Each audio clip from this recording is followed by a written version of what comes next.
सभी को नमस्कार, मेरा नाम अभिषेक है और आप देख रहे हैं मैथ्स की क्लास जो सभी कॉम्पिटिटिव एग्जाम के लिए इंपॉर्टेंट है। चाहे आप एसएससी सीजीएल दे रहे हो, चाहे सीएचएसएल दे रहे हो या एसएससी जेई दे रहे हो, आरआरबी, एनटीपीसी, एएलपी टेक्नीशियन या फिर कोई भी स्टेट एग्जाम ग्रुप डी दे रहे हो, सभी एग्जाम्स के लिए ये सवाल इंपॉर्टेंट है। मैं आपको बिल्कुल चैप्टर वाइज पढ़ा रहा हूँ, जिसमें मैंने पीछे काफ़ी सारे चैप्टर्स खत्म कर रखे हैं। अगर आपका बेस मजबूत नहीं है, तो उन चैप्टर्स को देखते हुए आइए आप निश्चित रूप से एग्जाम क्रैक कर लेंगे। आइए हम आपको डिस्काउंट पढ़ा रहे थे, प्रॉफ़िट एंड लॉस खत्म कर दिया है। साथ ही साथ अब डिस्काउंट भी खत्म हो जाएगा आज आपका। तो आइए शुरुआत करते हैं अपने पहले क्वेश्चंस के साथ। तो पहला क्वेश्चन आपके स्क्रीन पर कहता है कि 2 सक्सेसिव डिस्काउंट दिया हुआ है 10 और 20 का और साथ ही साथ 20 और 10 का। तो दोनों में से आपसे पूछा गया है कि कौन-सा बेटर है? तो अगर 10% की बात करूँ तो मैं ये 1/10 होता है, यानी कि 10 का सामान 9 में बिका, और 20% की अगर मैं बात करूँ तो ये हो गया 1/5, यानी कि 5 का सामान 4 में बिका। अब सक्सेसिव है तो दोनों मल्टीप्लाई कीजिए तो ये 50 हो जाएगा और ये हो जाएगा 36। तो देखिए आपको यहाँ पर कितना का डिस्काउंट मिल रहा है, तो आप देखेंगे कि 14 का डिस्काउंट मिल रहा है 50 पर। 100 से गुना कर दीजिए, कितना हो जाएगा? 28% का हो जाएगा। तो ये हो गया आपका पहला। उसी तरह से आप दूसरा वाला को देखिए तो 20% का मतलब कितना हो जाएगा आपके पास? तो ये हो जाएगा आपका 1/5, यानी कि 5 का सामान 4 में बिका। उसी तरह से 10% का मतलब हो जाएगा 1/10, यानी 10 का सामान 9 में बिका। अब ये कितना हो जाएगा? 50, और ये बन गया 36। तो देखिए दोनों सिमिलर आ गए, यानी कि इसका सवाल का सही उत्तर हो जाएगा ऑप्शन नंबर ए। आइए बढ़ते हैं अपने अगले सवाल पर। अगला सवाल बोलता है कि एक आइटम है जिसका लिस्ट प्राइस 65 है। लिस्ट प्राइस का मतलब क्या होता है? मार्क प्राइस कितना दिया हुआ है? ₹65 दिया हुआ है। Was purchased for rupees 56.16, 2 successive discount के बाद। ध्यान से समझिएगा, परचेज़ का मतलब ये कॉस्ट प्राइस मत लिख दीजिएगा। यानी 65 का सामान ₹56.16 में बेचा गया, यानी कि सेलिंग प्राइस कितना है? ₹56.16 है। 2 सक्सेसिव डिस्काउंट है, जिसमें से कि एक सक्सेसिव डिस्काउंट 10% का है। आपसे दूसरा के बारे में पूछा है। तो अगर आप 10% के साथ जाना चाहेंगे ऑप्शंस के साथ, तो 9 करेंगे तो आप गैप देखिए, 65 और 56 में लगभग 8.84 का गैप है। तो यानी कि अगर 9 के साथ 10 को लेंगे सक्सेसिव डिस्काउंट तो ज़्यादा हो जाएगा। उसी तरह 6 को भी लेंगे तो भी ज़्यादा हो जाएगा, 2 कम पड़ जाएगा। तो 4 इस सवाल का सही उत्तर आना चाहिए। अगर आप एक्सपीरियंस्ड है, बनाने की आदत है आपको मैथ्स, तो आप इसको डायरेक्टली निकाल सकते हैं। लेकिन अगर आप सीख रहे हैं, तो देखिए मार्क प्राइस पर ही क्या निकलता है? डिस्काउंट निकलता है। मार्क प्राइस पर ही डिस्काउंट दिया जाता है और वो सेलिंग प्राइस के बराबर होता है, और सक्सेसिव है तो लगातार गुना होते चला जाएगा। तो क्या होता है फॉर्मूला? 100 माइनस D1, और D1 की वैल्यू क्या है आपके पास? तो 10 है, और बटा कितना हो जाएगा? 100। दूसरा है 100 माइनस D2 पता नहीं है, बटा 100, और ये सेलिंग प्राइस के बराबर हो जाएगा, तो 56.16 आ जाएगा। यहाँ से हटाइए, यहाँ लाइए, इस 100 को हटाइए। यहाँ पर बचा है आपके पास 90, इसको भी 1 हटाइए। यहाँ पर आपके पास 5 दूना के 10 हो जाएगा और 5 13 हो जाएगा। यहाँ से हटाइए, ये हो जाएगा 13 चौके 52, 13 तिया 39, 13 दूना 26, यहाँ से इसको हटाइए, 9 चौके 36 और 9 आठे 72। तो 100 माइनस D2 की वैल्यू आ गई आपके पास 8 दूना के 16, 96। तो देखिए D2 ऑटोमेटिकली कितना आ गया आपका? 4% आ गया। इसीलिए इस सवाल का सही उत्तर क्या हो जाएगा? 4%। दोनों में से जो आपको सहूलियत हो उससे बनाइए। चलिए बढ़ते हैं अपने आज के अगले क्वेश्चन पे। अगला क्वेश्चन बोलता है आपसे कि अगर 25% का रिडक्शन होता है मार्केट प्राइस पर, तो सीता जो है 1 केजी ज़्यादा शुगर खरीद के लाती है ₹30 में। तो देखिए मैंने आपको प्राइस और कंजम्पशन पहले ही पढ़ा रखा है। मैंने बताया है कि प्राइस और कंजम्पशन एक दूसरे का अपोज़िट होता है। तो यानी कि 25% रिडक्शन हुआ है, यानी कि 25/100 1/4, तो यानी कि 4 में 1 की कमी आई है। तो प्राइस पहले 4 था, बाद में कितना हो गया? घट के 3 हो गया। तो कंजम्पशन कितना हो जाएगा? 3:4 हो जाएगा, यानी रेशियो उल्टा हो जाता है। तो अब बोला है कि 1 केजी शुगर ज़्यादा बाई करती है 30 में। तो यहाँ पर देखिए कंजम्पशन 1 यूनिट बढ़ा है, और इस 1 यूनिट की वैल्यू कितनी दी हुई है? 1 केजी ही दिया हुआ है। यानी कि पहले वो कितना कंज़्यूम कर रही थी? 3 इंटू 1 3 केजी, और बाद में उसने कितना कंज़्यूम किया? तो 4 इंटू 1 यानी 4 केजी। तो पूछा है कि ₹30 के हिसाब से 3 केजी अगर शुरुआत में ये खरीदती थी तो कितना पर केजी पड़ा इसको? तो रुपीज़ 10 पर केजी इसको पड़ा। तो यानी कि ऑप्शन नंबर बी इस सवाल का बिल्कुल सही उत्तर हो जाएगा। अब आइए देखते हैं इसको बेसिक से कैसे बनाया जाएगा। बोलता है कि आपको पता है कि 25% का रिडक्शन हुआ है, तो मान लेते हैं कि ओरिजिनल प्राइस एक्स था, तो रिड्यूस्ड प्राइस इसका कितना हो जाएगा? 25% रिड्यूस हुआ तो 3/4x हो गया। अब अगर ओरिजिनल प्राइस के हिसाब से क्वांटिटी देखेंगे तो 30/x आएगा, और रिड्यूस्ड प्राइस के हिसाब से क्वांटिटी देखेंगे तो 3/4x आएगा। तो बोलता है कि ओरिजिनल क्वांटिटी में, यानी कि 30/x में 1 किलो ज़्यादा ये खरीद लेता है ना? 1 केजी का क्वांटिटी, तब जबकि जो प्राइस होता है प्राइस का क्वांटिटी कितना हो जाएगा, अब 3/4x के हिसाब से वो खरीदा होगा 30 रुपया में। तो यानी कि ये इक्वेशन बैलेंस हो गया। तो यानी आपको क्या करना है कि 30/3/4x माइनस 30/x की वैल्यू कितनी है, 1 है। तो यानी कि 120/3x और माइनस 30/x की वैल्यू कितनी हो गई, 1। 3x एलसीएम हो जाएगा, तो यहाँ पर 120 आएगा और यहाँ पर 90 आ जाएगा और ये हो गया 1।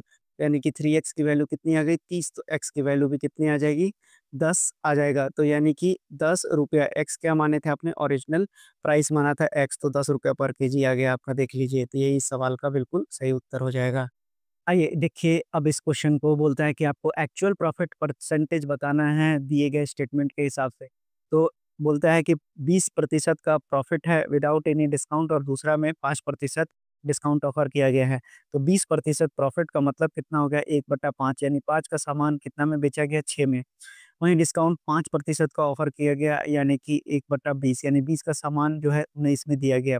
अब दोनों में मल्टीप्लाई करेंगे सक्सेसिव के लिए, तो 20 बचे 100 हो जाएगा और साथ ही साथ 19 छक 114, यानी कि टोटल कितना हुआ, 14% का लाभ हुआ। ऑप्शन नंबर सी इस सवाल का सही उत्तर हो जाएगा। अगर आपको x plus Y plus X Y into 100 से बनाना है तो भी आप बना सकते हैं।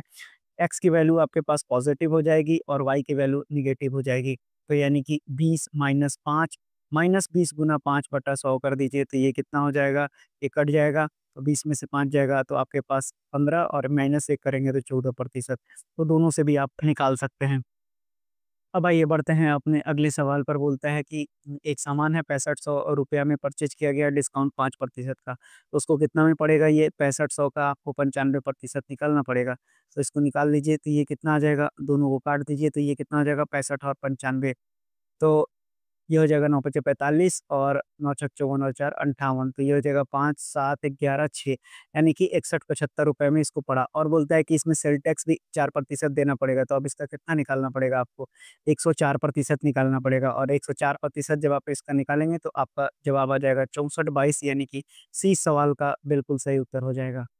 देखिए, इस सवाल को थोड़ा-सा लेंदी टाइप का सवाल है, मतलब सवाल तो आसान है पर पढ़ने में थोड़ा-सा अटपटा-सा लगेगा। बोलता है कि एक कारखाने में बिक्री केंद्र ने न केवल पुराने स्टॉक से छुटकारा पाने का फैसला किया, बल्कि इस प्रक्रिया में परिवर्तनीय लागतें भी प्राप्त करने का फैसला किया है। तो अब इस मामले में उसने प्रत्येक सेट को 399 कम कीमत पर बेचा, यानी कि सेलिंग प्राइस कितना हो गया इसका, तो 399 हो गया। कीमत पर बेचा। यदि स्थिर लागत कुल लागत का 24% है, यानी कि डिस्काउंट कितना दे दिया इसने, 24% का दे दिया है। तो आपसे बोला है कि मार्क प्राइस कितना हो जाएगा, तो आप इसको डायरेक्टली फ़ॉर्मूला से निकाल सकते हैं। अगर आपको सेलिंग प्राइस का पता है कि सेलिंग प्राइस कितना होता है, तो मार्क प्राइस और इनटू 100 माइनस डिस्काउंट परसेंट आपके पास पता है, और इसको अगर आप भाग लगा देते हैं 100 से, तो ये आपका क्या बन जाता है, फ़ॉर्मूला बन जाता है। तो आपसे मार्क प्राइस पूछा है, सेलिंग प्राइस 399 है, मार्क प्राइस पता नहीं है कितना है, निकालना है आपको। और 100 माइनस 24 कर दीजिए और डिवाइडेड बाय 100 कर लीजिए। तो मार्क प्राइस कितना आ जाएगा आपका, तो 399 गुना 100 और डिवाइडेड बाय कितना हो जाएगा, तो ये हो जाएगा 6 और 10, यानी 76 हो जाएगा। तो 19 चौक 76, 19 दूना 38, 19 एकम 1 और ये हो जाएगा 25। तो कितना हो जाएगा, 25 दूना के 50 और 2 52, यानी कि 525 रुपया जो है इसका प्रत्येक सेट का लागत मूल्य हो जाएगा। ऑप्शन नंबर सी इस सवाल का बिल्कुल सही उत्तर है। अब ये इस सवाल को देखिए, जो आपके आरआरबी, एएलपी और टेक्नीशियन में पूछा गया सवाल है। बोलता है कि डिस्काउंट कितना दिया गया है, 20% का दिया गया है। तो 20% यानी कि 1/5। तो अगर मैं मार्क प्राइस और सेलिंग प्राइस की बात करूँगा तो यहाँ रेशियो कितना बनेगा, 5 का सामान 4 में बेचा गया। वहीं बोलता है कि उसको गेन कितने का हुआ है, 25% का हुआ है। तो सामान सेम है तो अलग-अलग करने की ज़रूरत नहीं है, 25 चौके 100। तो यानी कि आपका जो कॉस्ट प्राइस है और जो सेलिंग प्राइस है, इसका रेशियो कितना हो गया, तो 4 का सामान कितना में बेचा, 5 में बेचा। तो सेलिंग प्राइस दोनों जगह सेम करना पड़ेगा मैथ्स के नियम से। तो 4 पचे 20, तो यहाँ भी 5, तो यहाँ भी 5 और यहाँ पर 4, तो यहाँ पे भी 4 करना पड़ेगा। अब देखिए, आपको बोलता है कि अगर कॉस्ट प्राइस 600 है तो मार्क प्राइस बताइए। तो कॉस्ट प्राइस यानी कि 16 का वैल्यू कितना दिया हुआ है, 600 दिया हुआ है। तो आपसे क्या पूछा है, मार्क प्राइस यानी कि 25 का वैल्यू बताइए। तो 600 बटा 16 और कितना हो जाएगा, 25। तो ये कितना आ जाएगा आपके पास, ये हो जाएगा 16 तिया 48, नहीं पहले 4 से काट लेते हैं, 4 चौके 16, 15 चौके 60, फिर से 2 बार में काट लीजिए तो ये हो जाएगा 75। तो 25 पचे 125 हो गया, 25 सत्ते 175 हो गया, 175 और 12 187 हो गया। 2 से भाग लगा दीजिए तो एक ही ऑप्शन पॉइंट में है, तो इतना करने की ज़रूरत भी नहीं थी, ऑप्शन देख लीजिए। पॉइंट में लगा दीजिए। आइए बढ़ते हैं अपने अगले सवाल पर। अगला सवाल आपको एग्ज़ाम में परेशान कर सकता है क्योंकि कॉस्ट प्राइस दिया हुआ है और डिस्काउंट दिया हुआ है। अब आपसे पूछा है सेलिंग प्राइस, तो अगर आपको कॉस्ट प्राइस, सेलिंग प्राइस और डिस्काउंट में रिलेशन नहीं पता है तो आप इस सवाल को नहीं बना पाएँगे। तो देखिए, या फिर बहुत लंबा अप्रोच कर जाएँगे। तो देखिए, आपको याद होना चाहिए कि जो सेलिंग प्राइस होता है, वो होता है cost price into 100 minus discount percentage upon 100 के ये बराबर होता है। अगर ये आपको फ़ॉर्मूला याद है तो आसानी से निकाल लीजिएगा। तो सीपी दिया हुआ है आपका पहले के लिए 15,000 और डिस्काउंट घटा दीजिए तो ये आ जाएगा आपका 92 और बटा कितना हो जाएगा 100। काट दीजिए इसको और 150 को 92 से गुना करेंगे तो कितना हो जाएगा 0। 15 दूना के 30 हो जाएगा और 15 नामा 135 और 3 138 हो गया। वहीं अगर दूसरा सेलिंग प्राइस निकालिएगा तो अब कितना आ जाएगा आपके पास, सीपी2 आपके पास 20,000 दिया हुआ है तो 20,000 लीजिए और 100 माइनस डी यानी कि 88 कीजिए और नीचे आ गया 100। तो ये हो गया आपके पास, कट गया, 2 शून्य पहले से बच गया और ये हो जाएगा 8 दूना 16, 8 दूना 16 और 1 17। अब इन दोनों से आपसे पूछा गया है कि दोनों का सम कितना होगा, तो डबल 0, 8 और 6 14, 7 3 10 1 11, 1 1 2 3 यानी कि 3 14 डबल 0 यानी ऑप्शन नंबर सी इस सवाल का बिल्कुल सही उत्तर है। आइए बढ़ते हैं अगले सवाल पर। बोलता है कि मैक्सिमम परसेंटेज शीला जी कितना दे सकती हैं कस्टमर को मार्क प्राइस पर, इस तरह से कि ना ही उनको प्रॉफिट हो और ना ही लॉस हो। क्यों? क्योंकि उन्होंने मार्क प्राइस को पहले ही 25% ज़्यादा रखा है कॉस्ट प्राइस से, तो अगर कॉस्ट प्राइस 100 है तो मार्क प्राइस कितना हो गया इनका 125 हो गया, तो नाइदर प्रॉफिट नॉर लॉस होगा। तो यानी कि ये सामान तो 125 ही बेच रही हैं, 100 का खरीदा हुआ है, तो यानी कि 25 का माल जो है ये 125 में बेच रही हैं 100, तो 25 पचे 125 और 5 20 100, तो यानी कि नाइदर लॉस और नाइदर हानि के लिए इनका कितना प्रतिशत होना चाहिए? 20% होना चाहिए इस सवाल का सही उत्तर। आइए बढ़ते हैं इस सवाल पर। इस सवाल को पढ़ते हैं कि चार्ली ने बाई बेड किया ऑफलाइन स्टोर से 22% डिस्काउंट पर इतना रुपए में। वही ऑनलाइन में ऑनलाइन में जो स्टोर वाला था वो 15,685 का बेच रहा था 15% डिस्काउंट देने के बाद। तो मार्क प्राइस के बीच का डिफरेंस क्या है? देखिए, थोड़ा-सा इस तरह के क्वेश्चंस लेंदी होते हैं, यानी कि सिर्फ़ आपको गुना ज़्यादा करना पड़ता है, गुना भाग। तो देखिए, इसको फ़ॉर्मूला से बनाएँगे तो जल्दी बन जाएगा, सिंपल सा है। मार्क प्राइस निकालना है तो कितना हो जाएगा, selling price into 100 divided by 100 minus discount percent. ये फॉर्मूला मैंने शुरुआत में ही एक्सप्लेन किया था, तो कितना हो जाएगा मार्क प्राइस 1, तो ये होगा सेलिंग प्राइस 167.25 गुना 100 और डिवाइडेड बाय कितना हो जाएगा आपका 78।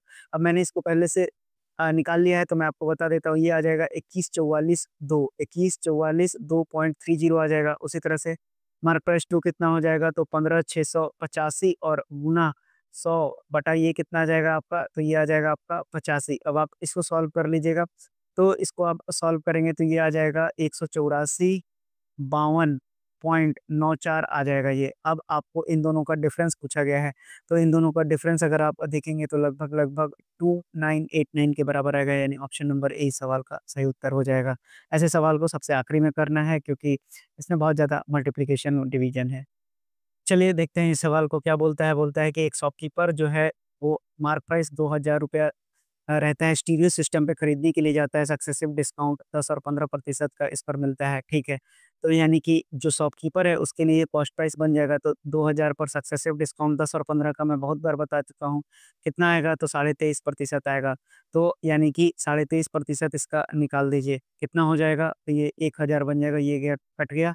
अब कैसे आया ये भी देख लीजिए, तो 10 + 15 माइनस 10 गुना 15 बटा ये कितना हो जाएगा आपके पास 100 हो जाएगा। तो ये कितना आ जाएगा आपके पास 10 और 15 25, 25 में से 1.5 घटाएगा तो 23.5 आ जाएगा। चलिए 23.5 जो है, अब आपको डिस्काउंट है तो ये माइनस और ये दोनों माइनस-माइनस प्लस हो जाते हैं। तो इसलिए ये माइनस 23.5% आता है ये डिस्काउंट।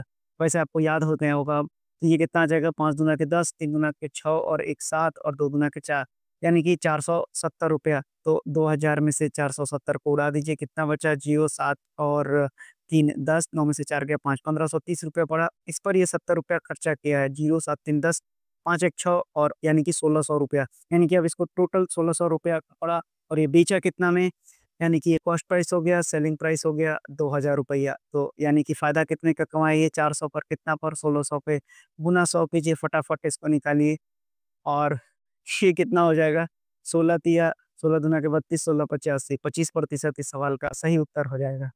आइए बढ़ते हैं अपने अगले क्वेश्चन पे। बोलता है कि एक शॉपकीपर जो है 10% का डिस्काउंट देता है मार्क प्राइस पे, फिर भी इसको 26% का लाभ होता है।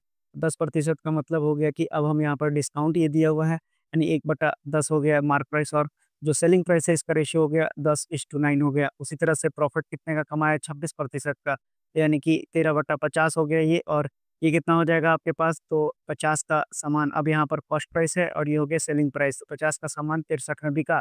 तो आपको बोला है कि मार्क प्राइस दिया हुआ है 560, तो दोनों जगह सेलिंग प्राइस कॉमन है, तो आपको बराबर करना पड़ेगा, यहाँ 7 से और यहाँ पे भी 7 से। बाकी ज़रूरत नहीं है करने के लिए, बराबर हो गया रेशियो। अब हम क्या करेंगे, मार्क प्राइस यानी कि 10 सत्ते 70, 70 का वैल्यू कितना दिया हुआ है, 560 दिया हुआ है, काट दीजिए तो 7 8 56, 1 की वैल्यू कितनी आ गई, 8 आ गई। उसी तरह से आपसे बोला है कॉस्ट प्राइस कितना है 50, तो 50 को 8 से गुना करेंगे तो कितना हो जाएगा, 8 पचे 40, यानी कि 400 इस सवाल का बिल्कुल सही उत्तर हो जाएगा, यानी कि ऑप्शन नंबर ए। तो देखिए, ये थे डिस्काउंट से हर तरह के सवाल मैंने आपको कराए, जो आपके सभी प्रतियोगिता परीक्षाओं में पूछा जाता है। और मॉक लगाना है, देखना है आपसे कितने सवाल बन रहे हैं, कैसे बन रहे हैं। जो भी ऑर्डिनरी सवाल था, एक्स्ट्रा ऑर्डिनरी सवाल था, जहाँ फ़ॉर्मूला यूज़ करना है, वो भी आप उसको याद कर लीजिएगा कि ऐसे सवाल में हमको ये फ़ॉर्मूला लगाकर तुरंत आंसर निकालना है। तो आज के लिए इतना ही, मिलते हैं मैथ्स की अगली क्लास में, तब तक के लिए धन्यवाद।